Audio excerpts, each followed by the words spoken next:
ओम नमो भगवते वासुदेवाय। हे भगवान कृष्ण, इन मेरे श्रोतागण की रक्षा करना। जो जो इस भागवत को सुने, जो शुद्ध शाकाहारी हैं, उनके ऊपर अपनी कृपा बनाए रखना प्रभु, बनाए रखना। सकल पदार्थ है जग माही, बिना भाग नर पावत नाही। बिना भागों को कुछ नहीं मिलता। मैं इस भागवत कथा का आपको वीडियो बना करके भेजता रहता हूँ। बस अब 2 वीडियो मेरे और रह गई इस अध्याय के। उसके बाद फिर देखेंगे कि अच्छे संस्कारी लोगों के लिए क्या मैंने कौन सा वीडियो बना के भेजना है। लेकिन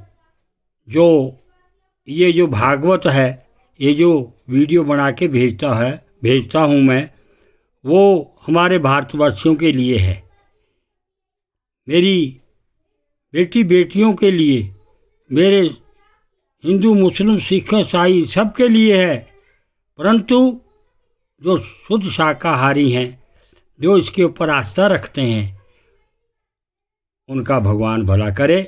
और ये जो वीडियो है, जिन जिन के घरों में ये मेरे वीडियो मेरे द्वारा पढ़े जाएं, उनके घरों में पितर प्रसन्न हो, पितरों का आह्वान हो, उनके घरों में पितर आएं और ये श्रवण करें भगवान का भागवत, ताकि उनकी गति सद्गति हो और उस परिवारों की सदा रक्षा करें वो। यही मेरी कामना है। श्रीमद् भागवत महापुराण कथा का पाठ 19। स्वयं स्वयं कालम मनुर्मुक्ते साधिकम होक सप्तम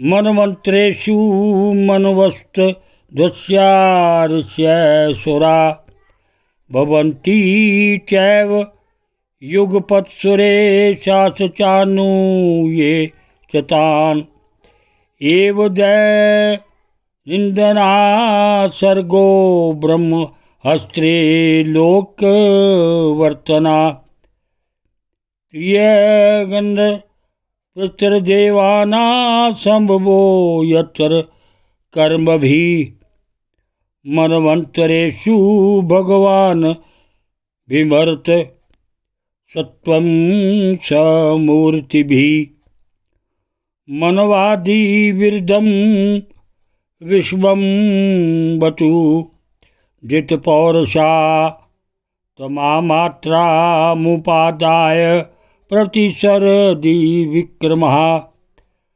काले नानुगताशेष आस्ते तूष्णीं दिन तये तवेव वानं पदिच्यते लोकापुरादय सत्रः निशायं नुवर्तायं निर्मुक्त शशि भास्करं त्रिलोकयादमान्यं शक्त्यासकर्षणागिना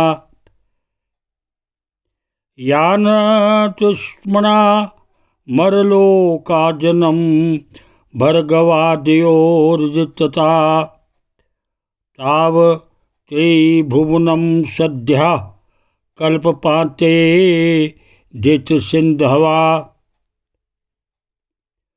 एलाव यंत्रयूतको कटाटोपचंड वातेरी तो मर्या अंतः सा तस्मिन् सलिल अस्ते अनंतासनो हरि यो अग्निनिद्रा निमीलक्षाय सत्युमानो जनालये एवांपि दैरे होरात्रे कालगत्योपलक्षते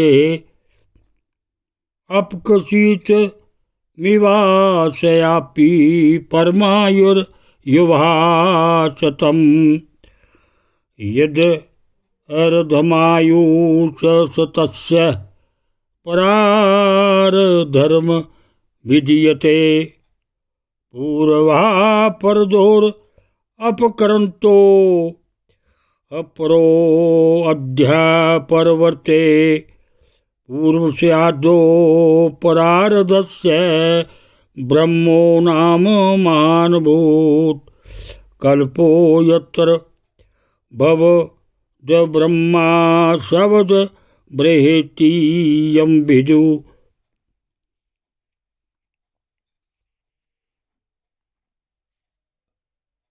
प्रत्येक मनु 71 चतुर्युगी से कुछ अधिक काल 71 सही 6/14 चतुर्युगी तक अपना अधिकार भोगता है। प्रत्येक मनमंत्र में भिन्न भिन्न मनुवंशी राजा लोग, सप्तऋषि, देवगण, इंद्र और उनके अनुयायी गंधर्व आदि साथ साथ ही अपना अधिकार भोगते हैं। यह ब्रह्मा जी की प्रतिदिन की सृष्टि है। उसमें तीनों लोकों की रचना होती है। उसमें अपने अपने कर्मानुसार पशु, पक्षी, मनुष्य, पितर और देवताओं की उत्पत्ति होती है।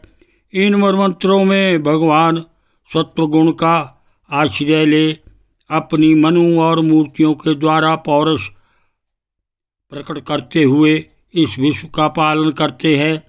काल क्रम से जब ब्रह्मा जी का दिन बीत जाता है तब वे तमोगुण के संपर्क को स्वीकार कर अपने सृष्टि रचना रूप पौरुष को स्थगित करके निश्चेष्ट भाव से स्थित हो जाते हैं। उस समय सारा विश्व उन्हीं में लीन होता है। जब सूर्य और चंद्रमा से रहित वह प्रलय रात्रि आती है तब वे भूर भूव स्वः 3 लोक उन्हीं ब्रह्मा जी के शरीर में छिप जाते हैं। उस अवसर पर तीनों लोक शेष जी के मुख से निकली हुई अग्नि रूप भगवान की शक्ति से जलने लगते हैं। इसी से उसके ताप से व्याकुल होकर भृगु आदि मुनि वर्गण में लोक से जनलोक को चले जाते हैं। इतने में ही 7 समुद्र प्रलय काल के प्रचंड पवन से उमड़कर अपनी उछलती हुई उताल तरंगों से त्रिलोकी को डुबो देते हैं। तब उस जल के भीतर भगवान शेष शाही योग निद्रा से नेत्र मुंद कर शयन करते हैं। उस समय जनलोक निवासी मुनिगण उनकी स्तुति किया करते हैं। इस प्रकार काल की गति से एक एक सहस्र चतुर्युग के रूप में प्रतीत होने वाले दिन रात के हेर फेर से ब्रह्मा जी की 100 वर्ष की परमायु बीती हुई सी दिखाई देती है। ब्रह्मा जी की आयु के आधे भाग को प्रारब्ध कहते हैं। अब तक पहला प्रारब्ध तो बीत चुका है, दूसरा चल रहा है। पूर्व प्रारब्ध के आरंभे ब्रह्म नामक महान कल्प हुआ था। उसी में ब्रह्मा जी की उत्पत्ति हुई थी। पंडितजन उन्हें शब्द ब्रह्म कहते हैं। ओम नमो भगवते वासुदेवाय।